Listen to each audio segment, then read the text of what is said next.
1. And welcome into a very special edition of the Pirate Radio Podcast. Good to have you with us today. As we've got a very special guest. We might know him as Lee D. I know him as Dad. I've had him on the station many times. This is our first podcast with Lee Dreyfus, who is joining me in studio. Dad, first of all, welcome to the podcast. Good to have you with us today. Well, thank you. New studio. Things have changed down here. Yeah, so we're trying to step up the game a little bit. Look, this is kind of a unique deal. People may have read the book Tuesdays with Maury. They might be familiar with that. This is more like sports experiences with Lee D is what this is going to be. I was thinking back about this, and I started thinking about, we're in a sports business, a sports radio business. And I was thinking about how did I end up in this business? I started thinking about the stuff we did together, and it's unbelievable when I started to list all the stuff that we've been a part of, and that I've had a chance to go to a Super Bowl, NCAA Final Four national championship.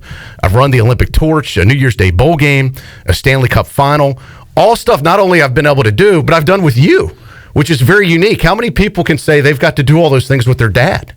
Yeah, it was certainly fun, and always, as any father would know, always a fulfilling experience to do it with a child. Before we talk about it, there's some funny stories with some of this stuff. Let's get to know Lee D a little bit. You grew up in Chicago, for folks that don't know. You're a University of Illinois alum. We assume you're an alum. Did you graduate? Yes, I've never seen a diploma. I did graduate. I actually hang my diploma in my office. I don't know if I ever saw your diploma. I did find it in the move. What did you graduate in?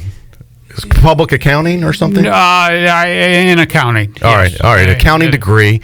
So you're part of the Fighting Illini Nation. I guess you can still say that in this day and age. Are they still Fighting Illini? Well, they are. Right. I think they're projected to be a number one seed in the NCAA. I was talking about their nickname, but let's not get let's not worry about political correctness right now. That's nothing you've ever been known for. All right. So anyway, you're an Illinois guy. You moved to Raleigh in the early 70s with your family, correct? That is correct. All right. And why the move out of Chicago? We were in business. I was a CPA. I practiced as a CPA, hated it.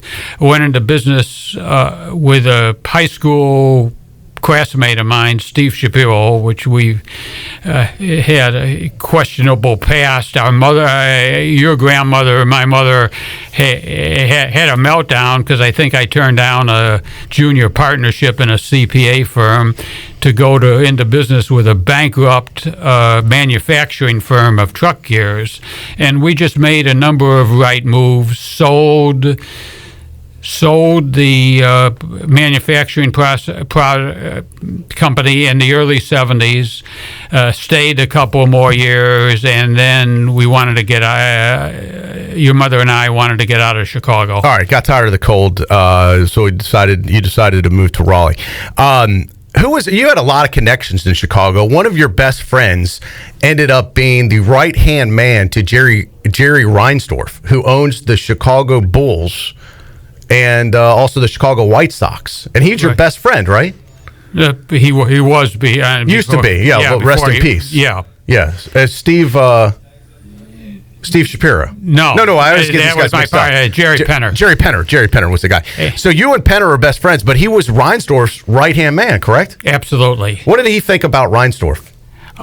He never said. I know he fought with Reinsdorf like cats and dogs. He never said any about him. I mean, Reinsdorf treated him great. Reinsdorf, I think, treated him fine. Reinsdorf formed this thing, with it just. I don't know how to say it. He just didn't. Reinsdorf came from a law firm. He just formed a group that took over the White Sox and then. All right, so he did most of his legal contracts and all that stuff. So, like the deal with Michael Jordan, your best friend kind of wrote the contract for. Well, I'm sure he had something to do with it. Yeah. All right, that's kind of cool. We ended up. In fact, this wasn't even on my list, but we ended up going to. We were in Reinsdorf's skybox for a Chicago White Sox game. That is correct. Why'd you ever hook us up with the one thing we never did was go to an NBA Finals? Why didn't you get us NBA Finals tickets when the Bulls were rolling in the 80s? You didn't ask. Oh, man. That's all I had to do? I didn't go, yeah. Oh, we should have done that. All right, let's go back and talk about some of the great sports moments, Dad. Before we talk about the cool things we attended together, let's talk about my great athletic career that you got to witness in Raleigh. In fact, not only did we do stuff together, you were my coach at one time. You remember coaching soccer for Castle?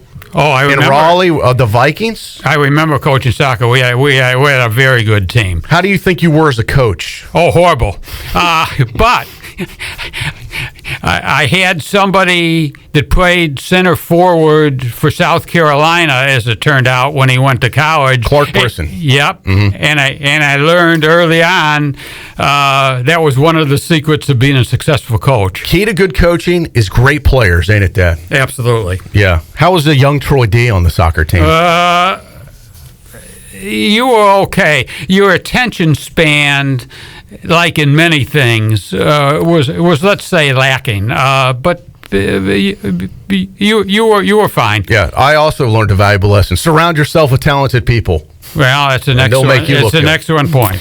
All right, so that was we won many city championships with the Vikings. Seriously, that was my first sports experience. I don't know if it was a city championship. It was. Well, we were the city champions. We finished number 1 in the league. Yeah, that's true. It was. Do I have to show you my trophies that say champions, Dad? For about 7 years in a row. Well, how quickly you forget? We went out and bought trophies anyway. But all right. Anyway, let's move on. Also, I remember growing up, every weekend we'd play tennis together. You remember those days? We played a lot of tennis. Troy played. And you played, let me tell you, you weren't the typical dad, let your kid win. You played as hard as you could play against me. Yeah. And it took me till I was about 16 to where I could finally beat you sometimes. Yeah. It wasn't often, but every once in a while I'd get you. But in the end, I could not watch Troy play tennis because Troy had picture-perfect tennis strokes, but the problem was once the ball went over the net 3 different times, Troy had to hit a winner no matter what the circumstances were. And eventually I just had to stop watching because it was so frustrating. I want to go ahead and win the point. Yeah, and 50% of the time I would. It was the 50% of the time I won it was what upset you. All right, so those were, we had some good times playing sports back then. My first memory, once again, if you're just tuning in, this is a very special edition of the Pirate Radio Podcast with my dad, Lee D., who is in studio. I remember growing up as a young kid in the 70s, and my very first sports memory, I think, of going to a game, it goes back to, believe it or not, Duke University. I remember you took me to a basketball game for Duke, and I remember a guy, for whatever reason, this guy's name stuck in my memory. Jim Spinarkle. Remember him? Oh, sure. That was like the first memory I have of like actually attending a sports event, like a major college basketball game. Do you remember going to some Duke games? Yeah, your mother palled around with a bunch of Duke contributors when we first moved down here, and we obviously were able to get. So you got some good seats from some friends. Yeah, because it's kind of what I do now. But Cameron was always a tough place to get. But that and Duke in the 70s, late 70s, was a little bit different than they are now too. Oh, I'm like, sure. I don't even know if Coach K was just starting or had started yet. Well, I'm not sure either. Yeah, it might have predated him even. He could have been. Yeah. All right. So that was my first memory with Duke. But not only that, the ACC used to do a tournament called the Big Four. Remember that? Yes, at the beginning of the year. Beginning of the year, I believe it was UNC, Duke State, and Wake. And it was those 4 teams. And we'd go to that every year. It was like a mini ACC tournament, and every year we'd go to that, remember? Yes. You know why they quit playing that? I wouldn't have the faintest idea. Dean Smith KO'd it. Oh, did he? He got tired of saying, we play these teams enough in the regular season. Why are we beating ourselves up early on? But that was a great tournament. That was a lot of fun. The Big Four early on in the 70s and 80s. Remember that? Yeah, I sure do. All right, I sure do. Probably the biggest one you would remember in the first major sporting event I was ever a part of was the 1982 National Championship. That was in New Orleans. I was probably maybe 10 or 11 years old. And you took me to the NCAA tournament. That was the year UNC beat Georgetown. Right. It was James Worthy, Michael Jordan, Sam Perkins, Jimmy Black. It was probably UNC's most classic, greatest team they'll ever have. And you became a big UNC fan, so we went to that national championship. That was a pretty fun time. Well, actually, you became the UNC fan. Yeah, let's not spill all the details. Yeah. I let you influence me when I was a kid. We just sort of ran until I grew up and made decisions for my own and became a pirate. Went along, but that was that turned out to be a great time. We were very lucky. Knew somebody that worked in a hotel 1 block from Bourbon Street, and so we were right there on Bourbon Street for all the action. Yeah, so I remember like being a kid. Like, I've been to New Orleans since, but I remember like being a kid at Bourbon Street going, "Wow, is this what goes?" Like you took me down to Bourbon Street as a kid. I think it was like late at night, right? Yeah, different times back then, I guess. We came in. We had to fly into Baton Rouge. We came into New Orleans late. Troy and his sister both were with us, and they slept. And it was 2:00 in the morning, and they had slept on the plane. They had slept on the ride from Baton Rouge. They wanted to go out on Bourbon Street. Heck yeah. So we go out on Bourbon Street, and the first thing that happens is some drunk comes rolling down the street and lands at Troy's feet. And it so upset both the kids that we could. That was the end of Bourbon Street for that night. That upset who? Us or you guys? No, you. Oh, come on. Oh, yeah. I think that prepared me for college. Those were formidable years right there. So we're on Bourbon Street late at night, and a drunk is at my feet. That's correct. Yeah, well, after rolling down the street. All right, but we had great seats. I remember Jordan hit the shot like right in front of us. Right, that was that was amazing. The Superdome was not a particularly great venue for basketball. Right. But we had about as good a seats as you could surprising. have. It was behind the basket. Yeah. But the fact that Jordan hit the shot and it was straight on. Yeah, that looked good. That was fun. All right, so that was the 1982 National Championship we got to go to. In 1984, a lot of folks, if they listen to this station, they know that I was a part of this. I ran the Olympic torch for the 84 Olympics, which were held in Los Angeles. I only got to run the torch because you set it up for me. Yeah. I remember leaving camp that year, and you picked me up from camp that summer and said, "Hey, would you like to run the Olympic torch? I've got an opportunity where you can do it." I'm like, "Heck yeah, that sounds awesome." How did it happen? Well, AT&T had a charitable event going on, and I contacted them, and they were going to run through all 48 states. And they had a projection they were going to come through central North Carolina. So I said, well, that works for me. Mm-hmm. AT&T didn't quite tell the truth. And when the final map came out, they came through North Carolina at Murphy, which was probably walking distance from Atlanta. If you don't know where Murphy is, go as far left in the state as you can in the mountains, and before you hit Tennessee, you'll be in Murphy. But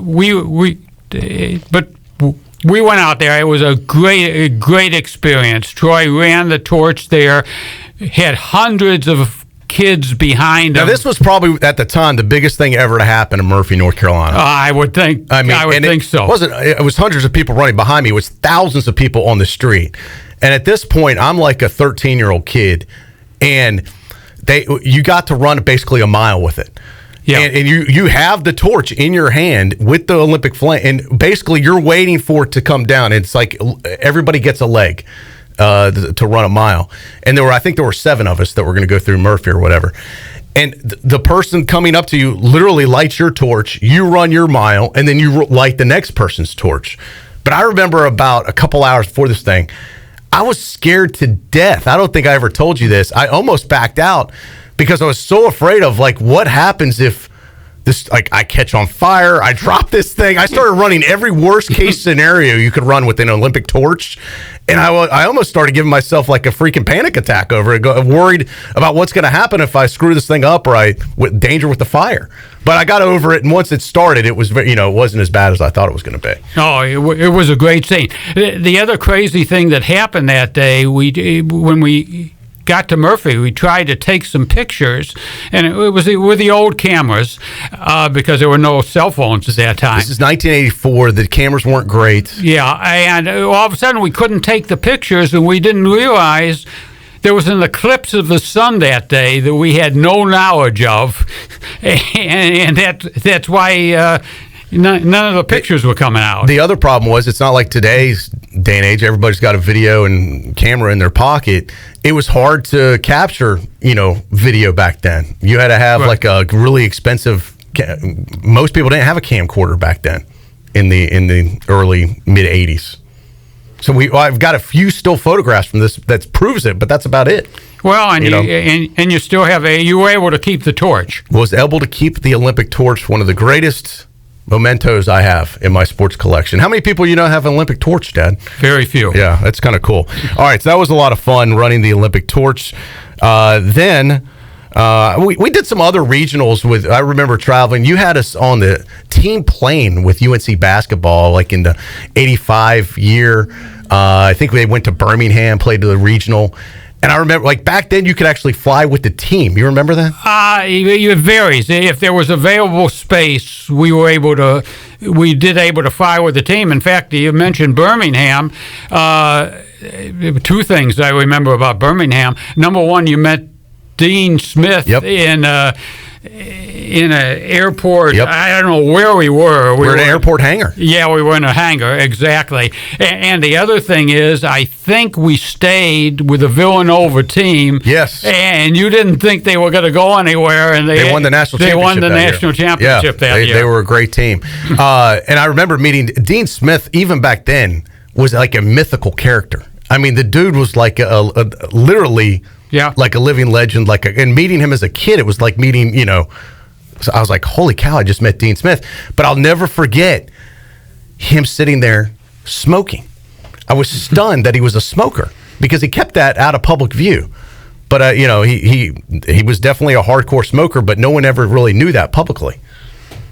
Then it just kind of blew my mind. I was like, "Oh my God! I thought Dean Smith was perfect. Here he is smoking." But anyway, that was cool meeting Dean Smith back then. 1985. This probably takes the cake as maybe perhaps one of the greatest sports moments ever. The greatest team in the history of the NFL, the Chicago Bears. The 85 Bears defense is legendary. Not only did we get to watch the team, we got to attend the Super Bowl and see it in person. What a great memory. Yeah. Once again, we got lucky. Congressman Jack Kemp. Well, I was going to ask you, don't give away all the secrets, because a lot of big part of I guess the statute of limitations is up. People, it's hard to get Super Bowl tickets. Even back then, in the mid-'80s, it was hard to get tickets. How does a small-time guy out of Raleigh, North Carolina, named Lee D, get tickets to the Super Bowl? Well, I just happen to know a pretty good-sized contributor to the Republican Party. Mm-hmm. And Jack Kemp, who was a quarterback, I think, with Buffalo at one time, was also a Republican congressman at that time.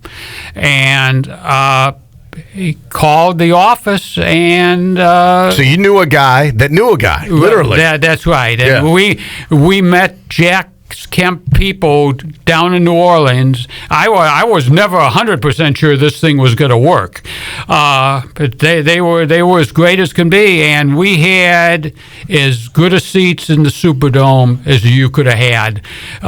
Always resourceful, Lee D found a way to get it done, and this was just a trip me and you went on. The cool thing about this trip was this was like living in a movie when I look back at it now.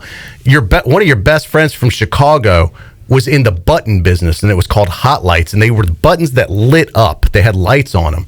He got some contract with the NFL and created the Hot Light button for it with the NFL logo on it, and that was the ticket to go into the private pregame party that NBC was throwing underneath in the Superdome, but at the bottom of it. Right. That had the NBC Sports Super Bowl logo. He tosses us to. We meet him in his hotel room. He's like, "Here, take a couple of these, guys. This will get you in the NBC party," which was the biggest party that day. You remember doing that? Oh yeah, we had that, and then once again, my brother was a partner at that time in Arthur Anderson, and Arthur Anderson across the street also threw a Super Bowl party. So we went over there and had lunch first, then went over to the Superdome and had the big NFL party, and noticed.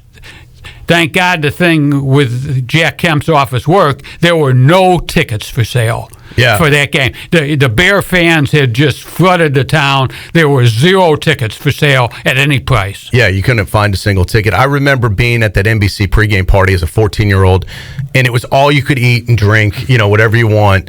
And I remember being at some incredible buffet, like food table, and I look up, and across the table is Bryant Gumbel. Bryant Gumbel, who is, by the way, at the time in the mid-'80s, is the top of the game, is the top sports guy in the country, announcer. Yeah, it was pretty fun. Wild stuff.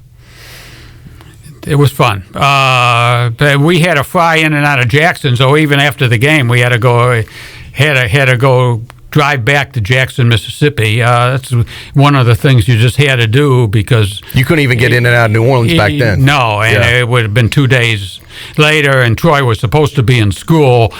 Not that he cares. You think I'd remember what class that was? This is a memory of a lifetime right here. This was school. This was my second visit to New Orleans, and I wasn't even 16 yet. That was a wild party, too, by the way. Even as a kid, like we went to the team hotel. Back then you could do that. It was one of the wildest scenes I've ever been a part of. How packed the hotel was and just how crazy everybody was. Oh, yeah. Well, and I've been to a lot of parties since then, Dad, and I'm telling you, that was pretty up there. You remember those parties? Oh, yeah. The other thing that happened on that trip is we fly back out of Jackson like 6 o'clock in the morning and go through Atlanta, and I think it was the old Crown Room there at Atlanta. I don't know what Delta calls it now. I think they've changed their name. It's the VIP room for those. Well, whatever it is. It's like the private area with the Troy high had flyers, his hat and shirt and bears and whatever else we had.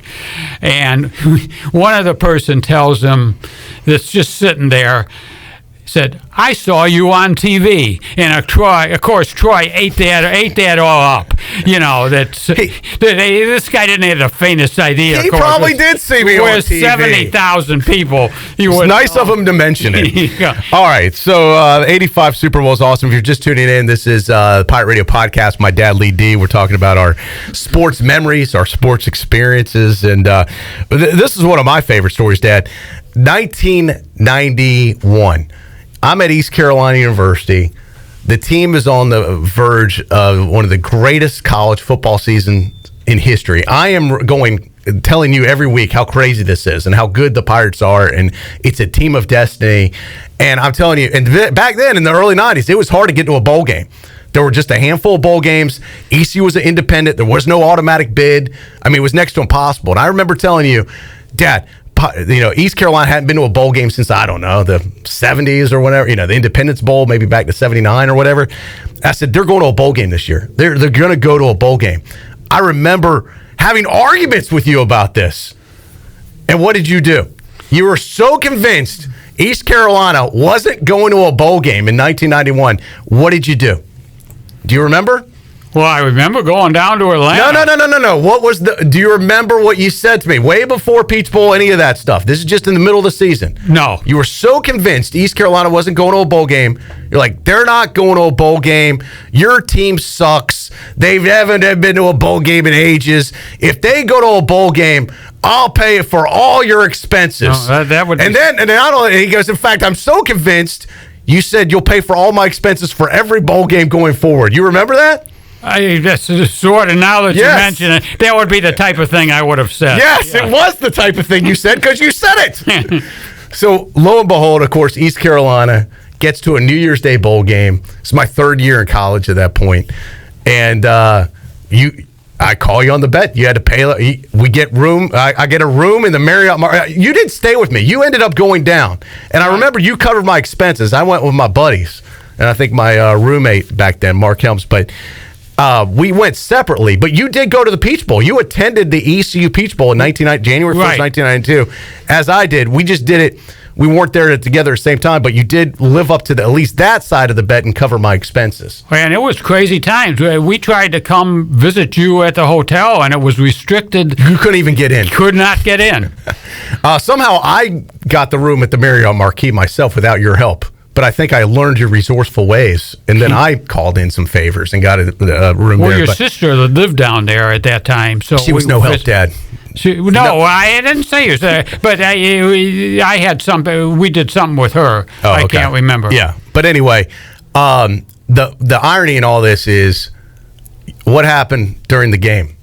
East Carolina was getting killed in the fourth quarter. That's correct. And who gave up on the Pirates? And I think your mother had some sort of medical. Oh, here we go with the excuses. I've never heard that in 20, 30 years. Come on. No, you were cold. You're like, we left early, and you missed the greatest comeback in college football history. That is very true. And from there on, ECU went on to a number of bowl games. It's so many, in fact, you got tired of this bet. You're like, I'm not going to do this anymore. This is enough already. You remember it about in the late 90s? I did, but I remember going to Memphis with you. We did Memphis too. We did that the next year. Yeah. So you got, but after a while, you got tired of having to live up for this bet, live up to it. But one of these days, we're going to be back in a bowl game, and you're going to owe me, buddy. All expense paid bowl trip I got waiting for me if we get back into a bowl game. All right, that was a lot of fun. Glad you were a part of the Peach Bowl that year. And then, one of the cool things we did, in fact, got to see a Stanley Cup Championship together in Raleigh with the Hurricanes. We probably called in some favors to some buddies again, Dad. We got almost center ice tickets for that. Well, yeah, we had, as you know, we actually, when the PNC Arena or whatever they called it at that time, started 2000, a group of us had a skybox, so we knew the people.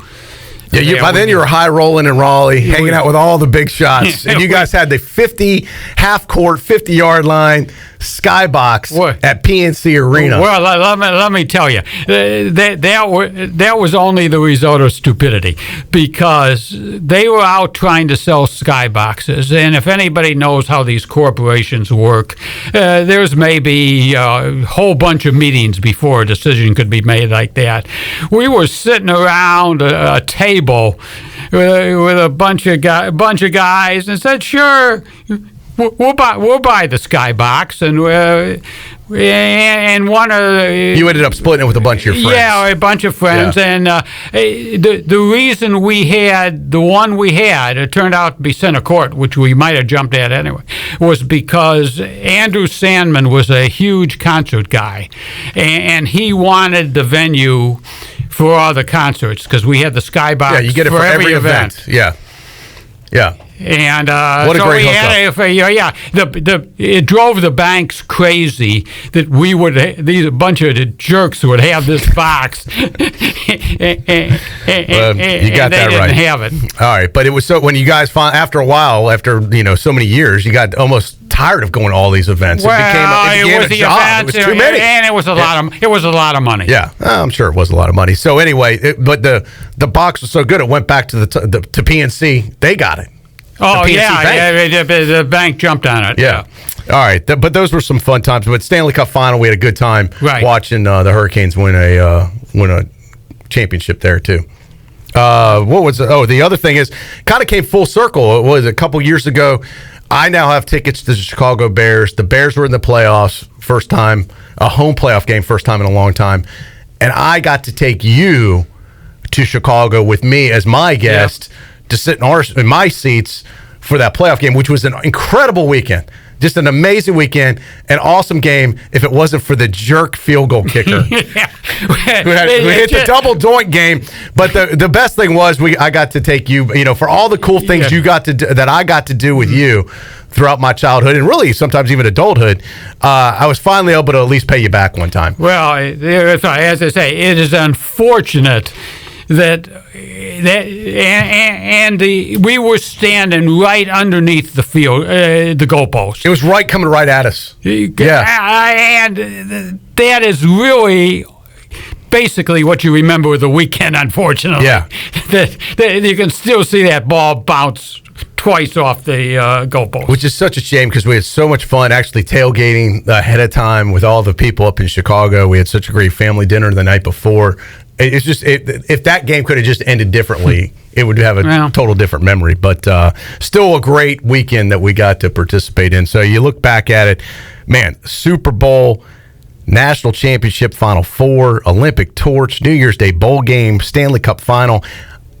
Look, some people would be lucky to do any one of these things. Not only am I fortunate I got to do all of these things, I got to do them with you, and that's what makes it so special. Well, as I said, doing it with a child that totally appreciated what you were doing, it made it all worthwhile. We got incredibly lucky on some of these things, but maybe I put myself in position to be lucky. It's hard to say. You create your own luck, as they say. Yeah. And look, I think this is partly the reason why I'm in the sports media business, because of this background and the things I was exposed to early on. And I love sports. But you were... It's not like you grew up in the sport. You were in the truck. For folks that don't know, you were in the truck part business. You sold truck parts, right? Yeah, but you grew up with a typical kid sports background where we played. And I when I was a teenager, I worked for the White Sox. You did? What'd you do for them? We could sell Cokes. We were one of the vending guys that walked around. And a cute story. This was in the early '50s, I think, or the mid '50s. The Yankees came in for a doubleheader. I'll bet you I made $40 or $50 one Sunday doubleheader in the early to mid '50s. I thought I'd never have to work again because that was a lot of money. It's a lot of money now. Look, I'd like to make that much today. All right. So anyway, you had a great career in Raleigh. You're retired now. For folks that don't know, you're 81 years old now, which is hard to believe. I wish you wouldn't have mentioned that. All right. But I think you have a great quote. You have many quotes, Dad, but one of the ones I will always remember is, everybody gets old, but you can be immature forever. That was one of my favorite Lee D quotes right there. That's true. Yeah. But look, it wasn't just sports. I worked for you as a kid too. Yeah. I worked in the warehouse. Now I wish every kid growing up could work in a warehouse in the South with no air conditioning for an entire summer. Because you want to talk about paying your dues. And if this wasn't the typical thing, let's look after the boss's kid. I think I got hazed because I was the boss's kid. And I only got minimum wage. It wasn't like I was making some great money. Minimum wage back then was like $4.35 an hour to ship gears and truck parts and axles and transmissions across the country and globe. That was an incredibly hard job, but I learned a lot. I learned a lot of work ethic working in a warehouse. In fact, I came here and it's all I knew, so I ended up working at Overton Sporting Goods, their warehouse, the first summer, because I was like, well, all I know is a warehouse. Let's go work at a warehouse again. And theirs was super clean and neat and air conditioned. I thought I had died and gone to heaven. Yours was like a hellhole, but it built a lot of character, Dad. Well, you guys were up there in the fancy offices and the air conditioning. We were busting our butts in the warehouse. Well, it wasn't. It was an old Quonset building. It wasn't exactly fancy offices, but compared to what we had. But anyway, those were some fun times too. Dad, great seeing you here. Welcome back to Greenville for a little while. Glad you could visit us in our studios while you're here. Any final thoughts before we wrap this thing up for you? Well, no. This is lovely going back. On all these present memories. It was a nice treat. Didn't anticipate it, but this is great, and I wish you all well and love you. All right. Well, thank you, buddy. I love you too, and great sports experiences with my dad, Lee D. And if you're out there listening, hey, make sports. It doesn't always have to be something spectacular. Sometimes, just as I said, some of my favorite stuff was just going out playing tennis on the weekends with you, or playing soccer too. I think we were fortunate to be able to attend all these events, but But I think the stuff that means the most is the stuff we did, together, actually activities and stuff. So that's cool. And hopefully folks listening will be able to do that with their kids and are doing that with their kids, because it makes a difference. And it's the stuff your kids will remember when they become adults. And that's going to wrap it up for this edition of the Pirate Radio podcast with my dad, Lee D, as we take a look back at some of the cool experiences we got to experience together over the past 50 years. And until we greet you next time with another show, thanks for listening.